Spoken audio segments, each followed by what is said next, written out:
अंतरराष्ट्रीय युवा विद्वान, जैन दर्शन में यूनिवर्सिटी टॉप व गोल्ड मेडलिस्ट, जैन सिद्धांत एवं न्याय विषयों को सरलता से समझाने वाले, यूएसए, इंग्लैंड, ऑस्ट्रेलिया आदि अनेक देशों में जैन धर्म की महती प्रभावना करने वाले, पंडित टोडरमल पुरस्कार, युवा विद्वत रत्न आदि अनेक पुरस्कारों से सम्मानित मूर्धन्य विद्वान डॉक्टर संजीव कुमार गोधा जयपुर द्वारा जानिए धर्म का मर्म।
हिंसा से भयभीत है उसे शाक, बीज, फल, जल, लवण आदि अप्रासुक वस्तुओं का त्याग कर देना चाहिए। ओहो, ये अप्रासुक है। जब ये अप्रासुक होते हैं, सब्जियां यदि अप्रासुक है, बीज फल यदि अप्रासुक हैं, जल लवण आदि अप्रासुक हैं, प्रासुक कैसे होते हैं भाई साहब? ये अरे वो एक ही विधि है प्रासुक करने की, तो इनको पानी में उबाल लो, ये उबल जावे, आंच पर चढ़ा दिया जावे तो फिर ये हो जाता है, बस ये प्रासुक हो जाती है। अप्रासुक चीज को प्रासुक बनाने की यही विधि है। लेकिन हृदय दया से जिनका भीगा हुआ होगा वे हिंसा से भयभीत होंगे, हिंसा से डरेंगे। जो भव्य आत्मा हरित अंकुर आदि में निगोद आदि अनंते जीव हैं, देखना क्या कह रहे हैं, जो भव्य आत्मा, हम आप जैसे हम सब भव्य जीव हैं, जो भव्य आत्मा हरित अंकुर आदि में निगोदिया अनंते जीव हैं, ऐसा सर्वज्ञ भगवान के वचनों को प्रमाण करता हुआ, ऐसा सर्वज्ञ भगवान के वचनों को प्रमाण करता हुआ अपने चरण मात्र से भी अंकुरों का स्पर्श करता हुआ अत्यंत दुखी होता है। ओ क्या शब्द है, पढ़ करके कैसी फीलिंग आ रही है। सर्वज्ञ अनंत निगोदिया जीव है, हरित वनस्पति है, आलू आदि अनंत जीव हैं उसमें, समझना। अभी उन अनंत निगोदिया जीव है, ऐसा सर्वज्ञ भगवान का वचन है। और हम बोलते हैं प्रमाण वचन सर्वज्ञ परमात्मा, हे जिन शासन, ये सर्वज्ञ शासन जयवंत वर्ते। अरे ये सर्वज्ञ शासन जयवंत तब वर्तता है जब सर्वज्ञ के शासन की स्वीकृति होती है, सर्वज्ञ के शासन को स्वीकार किया जाता है। जब सर्वज्ञ के शासन को अपने हृदय में उतारा जाता है तब सर्वज्ञ शासन की स्वीकृति होती है, तब सर्वज्ञ शासन जय जयकार वर्तती है सर्वज्ञ शासन की। सर्वज्ञ शासन जयवंत वर्ते, यदि ये भावना अपने हृदय में है तो ये कह रहे हैं सर्वज्ञ भगवान के वचनों को प्रमाण करता हुआ, प्रामाणिक है ये वचन। अपने चरण मात्र से भी, ये वाक्य ध्यान देने योग्य है, क्या लिख रहे हैं, ये कह रहे हैं चरण मात्र से भी अंकुरों का स्पर्श करता हुआ अत्यंत दुखी रहता है। कौन? जो हिंसा से भयभीत। तारे पैर कैसे लग जाए इसके। एक परमात्मा देह देवालय में विराजमान, ये एक परमात्मा ये दूसरे परमात्मा के पैर कैसे लगा सकता है? ओ, मैं दूसरे परमात्माओं की विराधना कैसे कर सकता हूं? ये अंदर बैठा हुआ परमात्मा बाहर के परमात्माओं को कैसे पैर लगाए? ठोकर लग सकती है क्या? क्या बात कर रहे हो आप जिनको महापुरुष समझते हैं, आपकी दृष्टि में जिनकी कीमतें आप, जिनकी दृष्टि में आपके वैल्यू बहुत है, जिन जो आपको लिए महिमावान है, क्या आप उनको ऐसे उंगली दिखा सकते हो? वो सामने खड़े हो तो क्या आप बैठे रह सकते हो? क्या आप उनके अपना पैर टच कर सकते हो? Is it possible? कैसे संभव है ये चीज?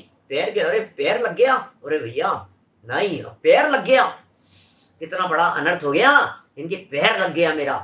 ये कह रहे हैं भैया इनमें परमात्मा दिख रहे हैं हमारे को, इनमें भगवान दिख रहे हैं हमारे को। ये चींटियों में, मक्खी मच्छरों में, कीड़े मकोड़ों में, चींटियों के अंदर, घास के तिनके में हमारे को असंख्यात परमात्मा दिखाई दे रहे हैं, भावी सिद्ध दिखाई दे रहे हैं, भूतकाल के अपने माता पिता दिखाई दे रहे हैं। अनंत भूतकाल के अनंत माता पिता विराजमान है इस घास के तिनके में।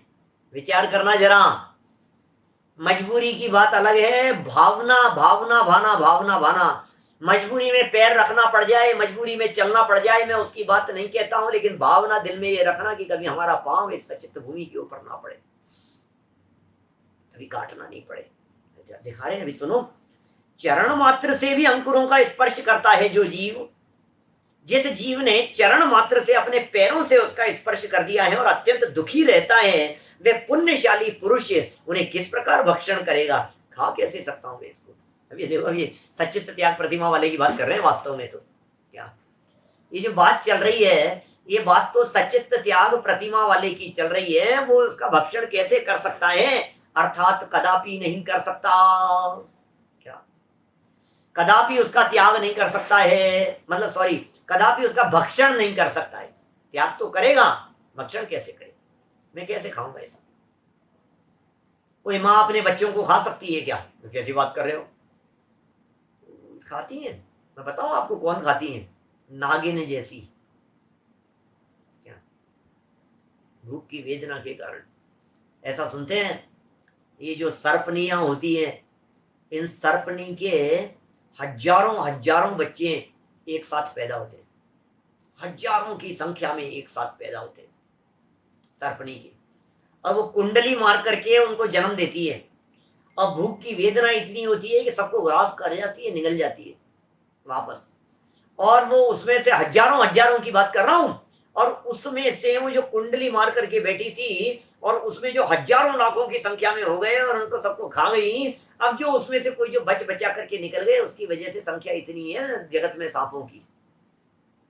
इतने इतने से होते हैं, इतने इतने से सांप जब जन्म लेते हैं, इतने बारीक बारीक से, अब फिर वो खा जाते हैं। तो हम कैसे हो सकते हैं? कौन माँ अपने बच्चों को खाए? नागिन जैसे कौन निगल जाए? हमारे कितने भूतकाल के बच्चे हैं, कितने हमारे माता पिता हैं, कितने हमारे सगे संबंधी हैं, कितने हमारे रिलेटिव हैं, कितने भविष्य के परमात्मा उसके अंदर विराजमान है, भावी सिद्ध हैं, वर्तमान में कारण परमात्मा है। उनकी विराधना हमारे माध्यम से कैसी होगी?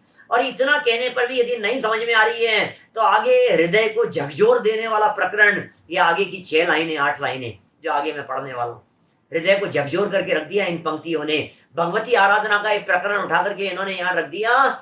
दिल दहल गया मैंने इस प्रकरण को पढ़ा तो। फीलिंग में आने लग गया कि यार ये क्या हो रहा है, ये क्या हो रहा है? अनंत बार क्या क्या काम नहीं किए हैं, कैसे कैसे पाप नहीं किए, किस तरह की विराधना नहीं की है। अब क्या कर रहा हूं मैं? पहले विराधना की थी, उसके फल में तो वर्तमान ये दशाएं हो रही है, और यहाँ आकर के भी फिर यदि विराधना की तो फिर भविष्य में क्या होगा? देखिए प्रकरण पढ़ता हूं, यहां से पेज नंबर निकालिए 265 आपकी पुस्तकों में। फल पलास पल्लव कुसुमाधिकायम स्वीकृत्य त्रोटन भक्षण मर्दन पेषणादहनादि तथा गुल्म लता पादपदिकम तनुकृत्य छेदनेन भेदनेनोत्पाटनेन रोहणेन दहने च क्लेश भाजनतामुपयातोस्मि। भगवती आराधना गाथा 198 विजयोदया टीका पृष्ठ 414 विजयोदया टीका। जरा सुनिए। जब मैंने अग्नि शरीर को छोड़कर, सुनना क्या कह रहे हैं, बात बता रहे हैं, अपने इतिहास की बात बतला रहे हैं, अपनी भूतकाल की बात बतला रहे हैं, अपनी घटना बतला रहे हैं पुरानी। क्या कह रहे हैं? जब मैंने अग्नि शरीर को छोड़कर, इसका मतलब मैं पहले अग्नि का एक जीवों में था, फिर मैंने अग्नि शरीर को छोड़कर फल, पुष्प, कोपल आदि को शरीर रूप से धारण किया। ओह, क्या कह रहे? मैं पहले अग्नि रूप से था, फिर मैंने अग्नि शरीर को छोड़ा और फल में चला गया। 10 लक्षण पूजन के अंदर लाइन आई है, दमरी रुंकन भाग बिकाया। ये कहता है तुम्हें मालूम है मैं कौन हूं, तुम्हें मालूम है मेरी क्या कीमत है? अरे तुम जानते हो मैं कौन हूं? तुम क्या जानते हो यार मैं क्या चीज हूं? अच्छा तुम कौन हो? हम क्या जानेंगे तुम्हारे को? चलो आचार्य देव ने बतला दिया यहाँ, दमरी रुंकन भाग बिकाया। अरे सुन, तू लट बन करके बैठा हुआ था, तू उस वनस्पति के अंदर बैठा हुआ था, तू उस जगह पर बैठा हुआ था। क्या क्या बतलाएं तेरे बारे में, तेरे इतिहास के बारे में। हे जीव, तूने भूतकाल में क्या क्या अवस्थाएं धारण की है। अरे भविष्य में ये अवस्थाएं धारण नहीं करनी पड़े, भविष्य में ये अवस्थाएं नहीं झेलनी पड़े। भूतकाल तो बीता जैसा बीत गया, लेकिन भविष्य अनंत काल के लिए सिद्धालय में जाकर के विराजमान होना है हमारे को। हो मेरी ऐसी दशा जैसी तुम धारी है, हे तीन लोक के नाथ, आपकी जैसी दशा है वैसी ही दशा मेरी भी हो जाएगी। रुंकन बिकाया, रुंकन जानते हैं आप? रुंकन माने मुफ्त की चीज। रुंकन माने क्या है? फल सब्जी खरीदने के लिए जाएं और सब्जी वाले से 200 रुपए की सब्जी खरीदें और उनसे कहें थोड़ा धनिया मिर्च डाल देना, तो 2-1 मिर्च उठा करके डाल देवे, थोड़ा सा धनिया उसमें डाल देवे, फ्री में, मुफ्त में। और वो जो धनिया उसके माध्यम से डाला गया, उस धनिये की पत्ती में हम बैठे थे, 2 इंद्रिय जीव बनकर के बैठा हुआ था वहां। क्या कीमत लगाई तेरी? कितने रुपए किलो बिका था जरा बताना। यहाँ क्या कह रहे हैं? क्या कीमत की बात कर रहे हो भाई साहब? फ्री में, मुफ्त में, ढेरे भर कोई नहीं खरीदे, ऐसी कीमत थी हमारी। अपने आप को समझते क्या है हम चले गए वनस्पति में, हम बन गए फल, हम बन गए पुष्प, पुष्प में जाकर के ले लिया हमने जन्म, पुष्प में कोपल, कोपल माने अंकुरित हो जाना, मतलब वो थोड़ी सी कलियां जैसा खिल जाना, वनस्पति की का प्रारंभिक रूप, पेड़ पौधों का आदि को शरीर रूप से धारण किया। तब क्या हुआ? जब मैंने वो शरीर धारण किया था तब क्या हुआ? तब तोड़ना, ओहो, खाना, मर्दन करना, कुचलना गया मैं लोगों के पैरों तले, दांतों से चबाना, अग्नि में भूंजना इत्यादि प्रकारों से मुझे जनता ने दुख दिया।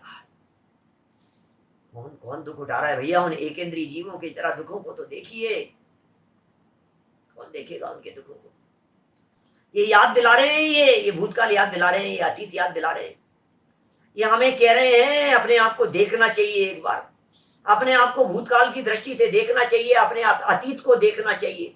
हमने कहा किन किन अवस्थाओं के अंदर अपना काल बिताया है, अब नहीं संभले तो दोबारा वही दशा होने वाली है। अरे इन्होंने, दौलत राम जी ने छेड़ाला की पहली ढाल के अंदर जिस तरह का चरित्र चित्रण किया है, जरा आप उठा करके देखिए क्या चित्र खींचा है उन्होंने।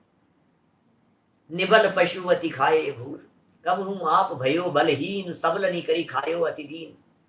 छेदन भेदन भूख प्यास, भार वहन हिम आतप त्रास। बद बंधन आदिक दुख गए घने, कोटि जीव ते जात न बने। अति संक्लेश भावते मर्यो, घोर शुभ्र सागर में। ये अतीत है हमारा, इनमें बैठे हुए थे हम। कोई व्यक्ति आया और आते ही उसने तोड़ दिया। क्या तोड़ा? मेरा हाथ तोड़ दिया। इसने क्या तोड़ दिया? मेरे प्राण निकाल दिए उसने। अरे साधारण से प्रत्येक में आया था, साधारण वनस्पति में जहां निगोद अवस्था थी वहां से प्रत्येक वनस्पति में आया, प्रत्येक वनस्पति में आया, कुल्हाड़ी से काट दिया गया, टुकड़े टुकड़े कर दिए गए। ये मेरा इतिहास बतला रहे हैं। जनता ने मुझे बहुत दुख दिया। और सुनो, आगे तो सुनो तो सही। जब मैं झाड़, लता, छोटे पेड़ इत्यादि रूप से जन्मा, तो अभी तो ये क्या छोटी छोटी सी अवस्थाओं की बात की थी इन्होंने। ये कह रहे हैं जब मैं झाड़ बन गया, जब मैं लता बन गया, जब मैं छोटे पेड़ इत्यादि रूप से जन्मा, तब छेदन करना, भेदन करना, उखाड़ना, रोंगटे खड़े कर देने वाला प्रकरण नहीं लगता है, फीलिंग में नहीं आती है। मैं कह रहे हैं, ये विजयोदया टीका का प्रसंग है, भगवती आराधना से लिया हुआ, उसका अर्थ लिखा ही है, ऊपर संस्कृत दी है, मेरे बारे में बतला रहे हैं मेरी क्या हाल हुई थी, क्या हालत हुई थी। जो अपने आप को बड़ा समझ रहे हो ना, थोड़ा सा महान समझ रहे हो, ये कह रहे हैं ऐसा दया से चित्त भीग जाना चाहिए, दयार्द्र हो जाना चाहिए चित्त। छेदन करना, भेदन करना, उखाड़ना, एक जगह से उठाकर दूसरे स्थान पर रोपना, यहाँ से उखाड़ दिया और दूसरी जगह पर ले जाकर के लगा दिया, अरे नहीं नहीं जिंदा है, तुम्हारे यहाँ लगा लो, यहाँ ले जाओ। क्या दर्दशा हुई है भाई साहब, क्या कह रहे हैं, एक जगह से उखाड़ लिया, दूसरी जगह पर ले जाकर के फिर रोप दिया, जला दिया, पेड़ों को आग लगा दी, जंगलों में लग जाती है आग और जल करके भस्म हो गए, तड़प तड़प करके प्राण निकल गए, इत्यादि के जो दुख भोगने पड़े उनका वर्णन करना मेरी शक्ति के बाहर है। कहाँ तक वर्णन करूंगे भाई साहब, कहाँ तक वर्णन करूं, शक्ति के बाहर है, शक्ति नहीं है, फीलिंग में नहीं आ रहा है। क्यों हुआ आखिर ऐसा, मेरे साथ ही ऐसा क्यों हुआ, लोगों ने मुझे क्यों काट दिया, मैं क्यों कुल्हाड़ी से काटा गया, क्यों काट दिया गया।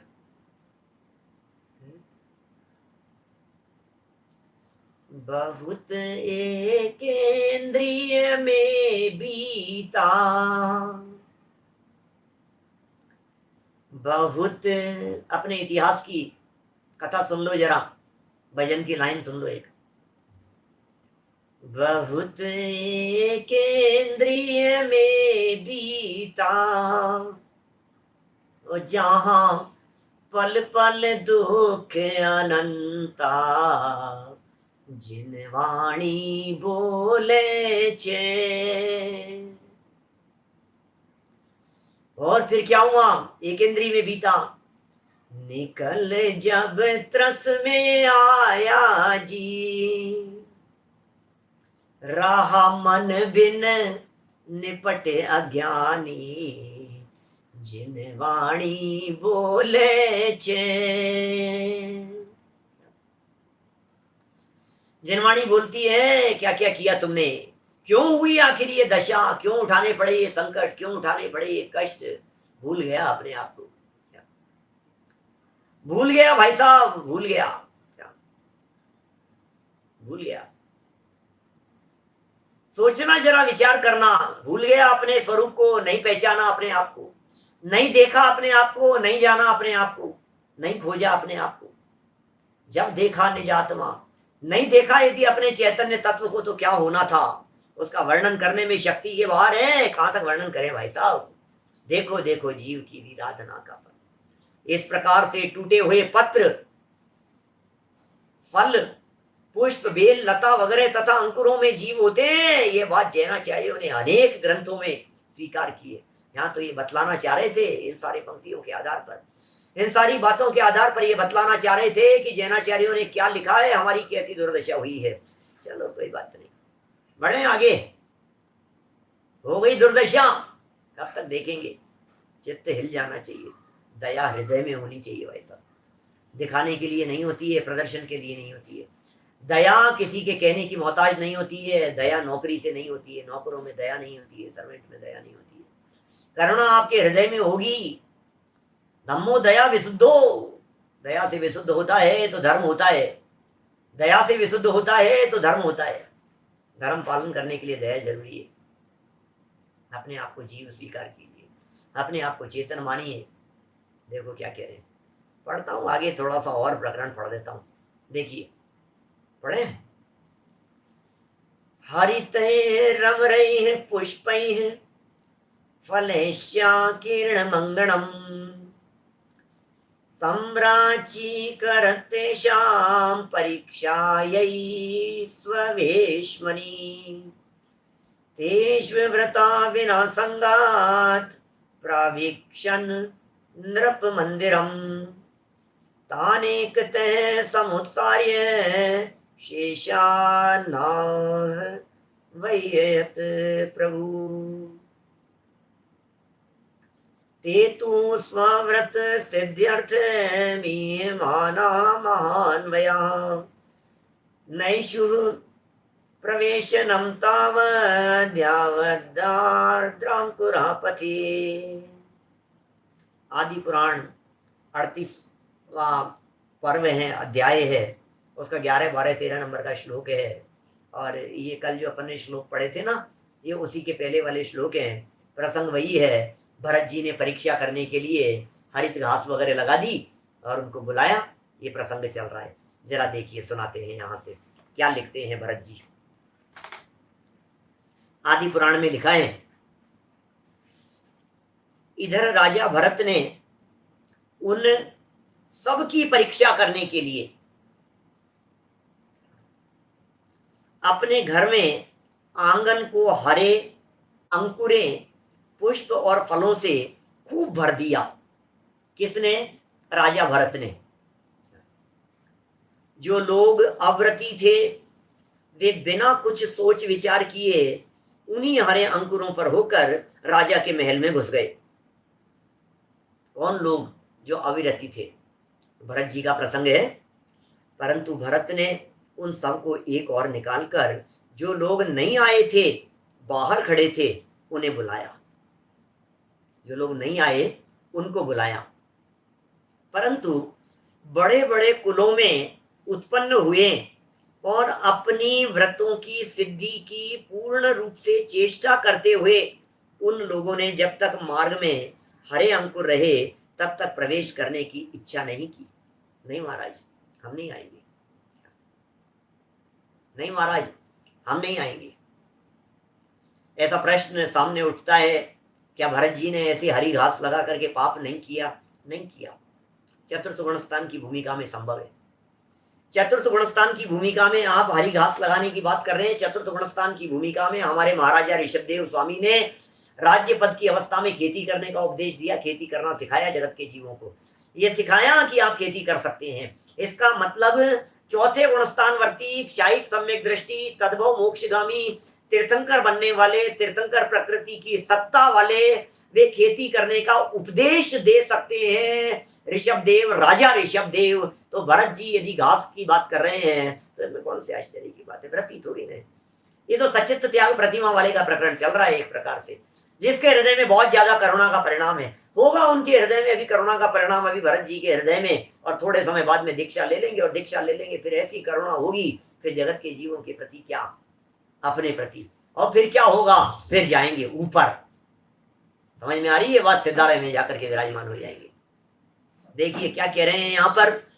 इधर राजा भरत ने उन सबकी परीक्षा करने के लिए अपने घरों में, पढ़ दिया वैसे मैंने ये सब पंक्तियां, है ना, नीचे तक पढ़ दिया।